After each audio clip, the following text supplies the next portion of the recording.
Okay, hi everyone.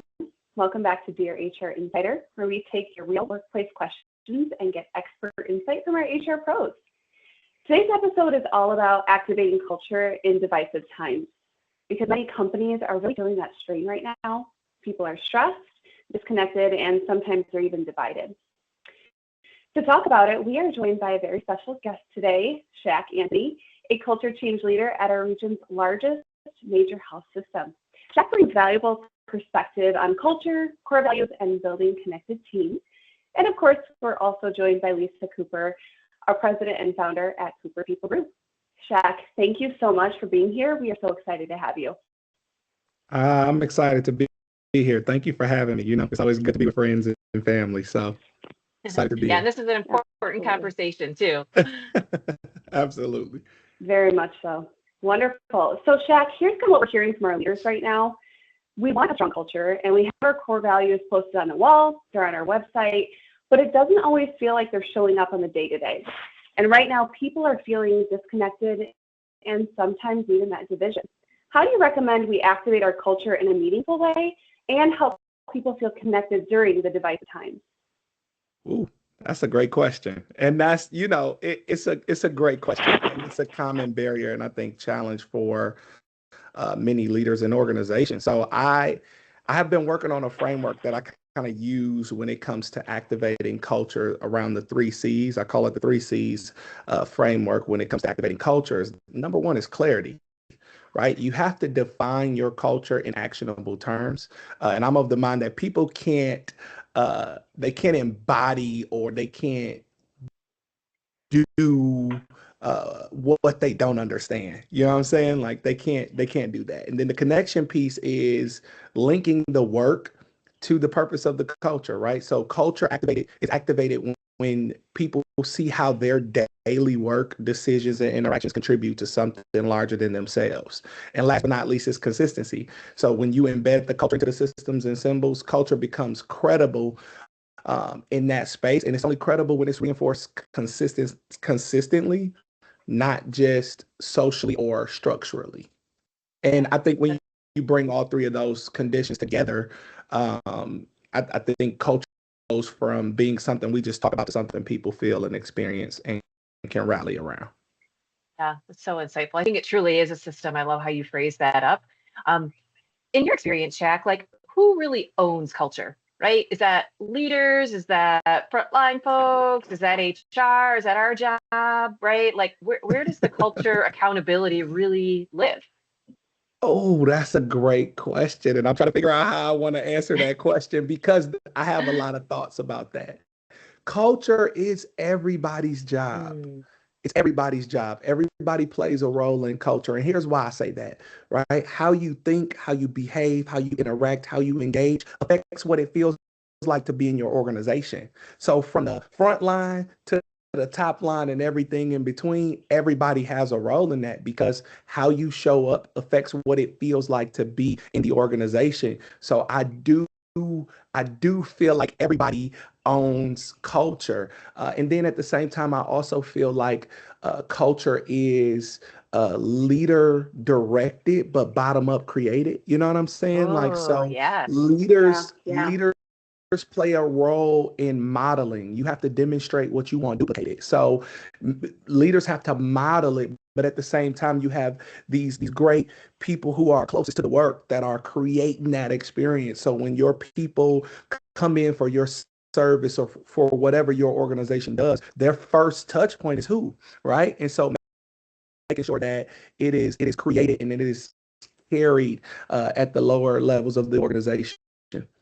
I love that. I think one thing I see too, like sometimes we expect people that come into our organizations to like know our core values and know what the actions and behaviors look like. Yet we don't always train and we don't always talk about this is what it looks like and this is what it doesn't. And this is what accountability looks like, right? Because, to your point, what gets recognized gets repeated. What gets tolerated gets also repeated, right? So if we're seeing behaviors or divisive activities, right? Like maybe that's not fostering the kind of culture we want to really cultivate. And so for me, I'm always like, how do we really tell people? It's more more like this and less of this. And ooh, that is definitely something that's a value add for our culture. And this is something that maybe isn't. Yeah. And really articulating and training and immersing those core values and those cultural elements throughout the employee life cycle, from starting from the interview all the way through onboarding and ongoing training and development and part of performance conversations, right? Whether that be recognition and rewards, or we're having a retention conversation or a non-retention conversation, right? Yeah. Right? Yeah. It's got to be sort of woven throughout, and we just can't expect people to know what it is and go, okay, these are our values. Like, go live it, breathe it, let it ooze out of your pores. We really have to, equip them with the tools and the training and the accountability to have it be a part of the DNA and how we interact with one another and how we interact with our stakeholders, externally in the community as well, I think. Yeah, and I think it's something to be said about the commitment to integrating that. It's a commitment, because sometimes it's like, okay, I'm busy, or the hustle and bustle of executing on a strategy. But it's like, if we don't take the time to be intentional about making sure our people understand and know, and it's woven throughout their entire process, from the moment, the culture from day one, from the moment they apply to the moment they're onboarded, making sure that it's woven in every space. But that is a commitment. That's a commitment, a deep commitment. And I think it's one that can sometimes be taken lightly. But when you go the extra mile of integrating and showing how the culture work is not this like separate island, right? It's not a island over there. It's more so foundational and connected and dovetail to everything that you do. Everything you do as an organization is culture centric, from internal to external facing. So when you create that great employee experience, guess what? That translates to your customer or those that you serve. You know what I'm saying? So you hit on the head when you talked about this whole like integration piece. I think that is one of the keys to making sure the culture sticks. You know what I'm saying? And it is not just what is it? The flavor of the month. Yeah, absolutely. Well, I also think, to your point about the commitment of time, you're going to spend that time Either way. Either way. Either you're going to do it proactively, upfront, transparently, consistently, or you're going to spend it on the back end because you're going to have culture war and conflict and toxicity and employee relations and turnover and all these other things. So to me, the upfront proactive is really fun stuff. The other stuff, we have to deal with it sometimes, right? In HR, Shaq, we know that that's part of it from time to time, but that's a lot less fun. So if you can pour into your culture proactively and preventatively, right, and intentionally, you're going to save yourself some time later on down the road. You're going to spend that time either way, right? Where do you want to do it?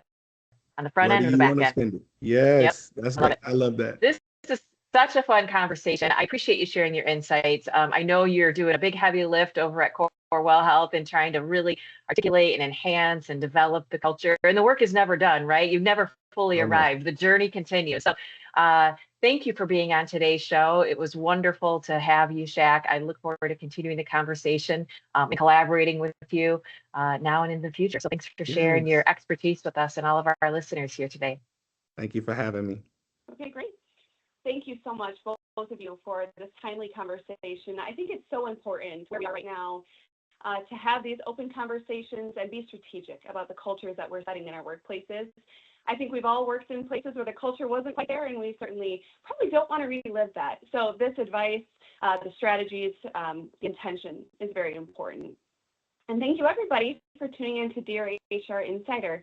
If you have a question that you would like answered, whether it's workplace or HR, please submit it through to our Dear HR Insider form, and your question might be featured in an upcoming episode. And don't forget to follow along with Cooper People Group on Facebook, LinkedIn, and YouTube to catch up on all of our latest publications.